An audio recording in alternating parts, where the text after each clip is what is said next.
السلام عليكم ورحمة الله وبركاته. ازيكم يا حبايبي؟ اخباركم ايه؟ اللهم صل وسلم وبارك على سيدنا محمد وعلى اله وصحبه اجمعين. اللهم صل وسلم وبارك عليك يا رسول يا حبيبي يا محمد. النهارده هنعمل ايه؟ تعالوا بقى نعمل صينية بطاطس، ونعمل صينية رز معمر، نعمل صينية فراخ. تمام. تعالوا بقى هنقيد على نجيب صينية، نحط فيها معلقتين سمنة، اي مادة دهنية انت تحبيها، بس الافضل طبعا سمنة او زيت نباتي.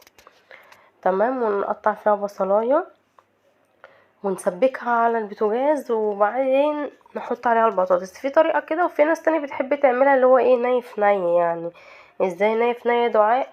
بنقطع البطاطس طرنشات او مكعبات، تقطعي عليها بصل برضو طرنشات او مكعبات، تحطي عليها عصير الطماطم، تحطي عليها التوابل بتاعتك، وتدخليها في الفرن كده، يعني من غير مثلا ما تسبكيلها او كده.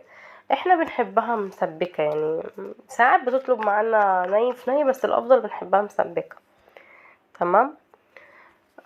تعالوا نشوف بقى كده احنا بنعمل ايه. احنا هنا ايدنا على حطيناها على النار، قطعنا عليها بصلاية، وحطينا معلقتين سمنة، وايدنا عليها هنحمر البصلة. هنا بقى نبشر، هنعمل هنا اللهم صل على النبي. هنبشر بصلتين، ونبشر طماطميتين، ونتبل الفراخ بقى.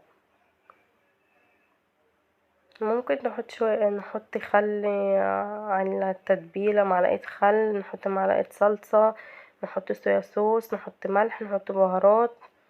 حطي بقى بهاراتك اللي انت بتحبيها، وبعدين تتبلي بقى بيهم الفراخ ودلكيها كده كويس، وتسيبها في التتبيلة حوالي بقى ساعتين 3. كل ما تسيبيها يبقى احسن. طبعا دي بقى فراخ، يعني احنا مش هنتبلها من بالليل يعني او كده، احنا بنتبلها من بالليل ونسيبها لما يكون عندنا عزومة، عندنا مناسبة كده. انما احنا هنا هنعملها ونقيد عليها على طول. بصوا انا هنا بوريكم ان انا غسله الفراخ، وكنت نقعاها بميه بخل. ميه، عفوا اسفه، ميه بليمون. في ناس بتحط خل على الميه، انا ما بفضلش في الفراخ نحط كده يعني، ولا حتى في السمك يعني، ما بفضلش ان احنا ننقع اللحوم عامه في ميه بخل.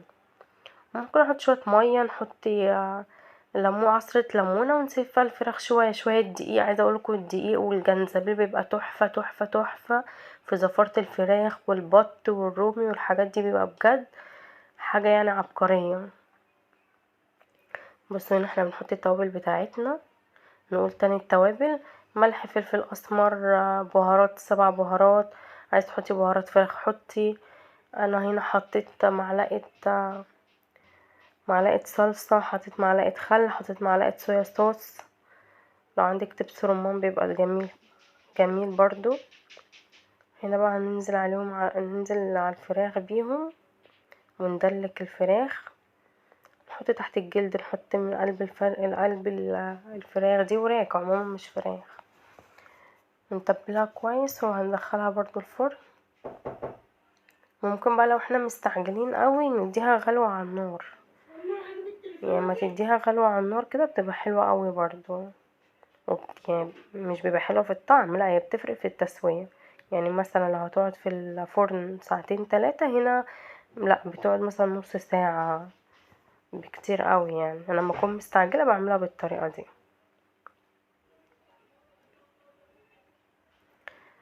ما تنسيش بقى تحطوا لايك واشتراك وسبسكرايب لوصفة من مطبخ دعاء. شجعوني بقى، شجعوني بلايكات كتير واشتراك هو هنا انا كنت بقول لكم ايه؟ مش عارفه. يلا بقى ندخلها الفرن. يا ستي انتي بتزني بتقولي ما يلا بقى، ايوه كده. جينا هنا للرز المعمر. الرز المعمر بنحط نص، يعني هقول لكم قد ايه. شفتي مثلا عقلة الصباع كده رز، انا مش بعاير يعني، انا مش بجيب مثلا كوبايه وعاير بيها، لا انا بحط مثلا، يعني بحط الرز هو بيبقى لحد طول اول عقله في ايدينا كده. وبعد كده ننزل باللبن، حطي مثلا كيلو لبن وتزودي كوبايتين ميه، حطي الملح بتاعك وتدخليه الفرن. مش بحط مادة دهنية بقى. الرز المعمر ندخله الفرن وتشغلي عليه الشواية من فوق، الوش ياخد لون، تطفي وتشغلي بقى الفرن تحت. بيقعد حوالي نص ساعة في الفرن، مش اكتر من كده.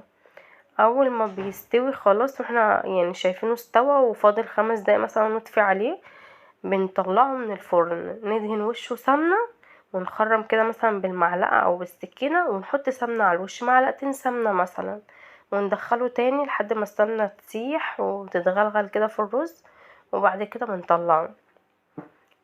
العشق بقى الرز المعمر ده العشق بتاعي، يعني انا عايزه اقولكم ان انا ممكن اكله هو كده لوحده من غير فراخ ومن غير بطاطس ومن غير اي حاجه. نرجع بقى هنا تاني لصينيه البطاطس اللي احنا كنا بنحمر البصله بتاعتها. انا حمرت البصله، نزلت عليها بعصير طماطم، احط قد ايه طماطم على حسب البطاطس اللي انتي عاملاها. انا هنا كنت عامله كيلو ونص بطاطس، حطيت عليهم كيلو طماطم، حطيت معلقتين صلصة، حطيت ملح، حطيت بهارات، حطيت مرقة دجاج فورية،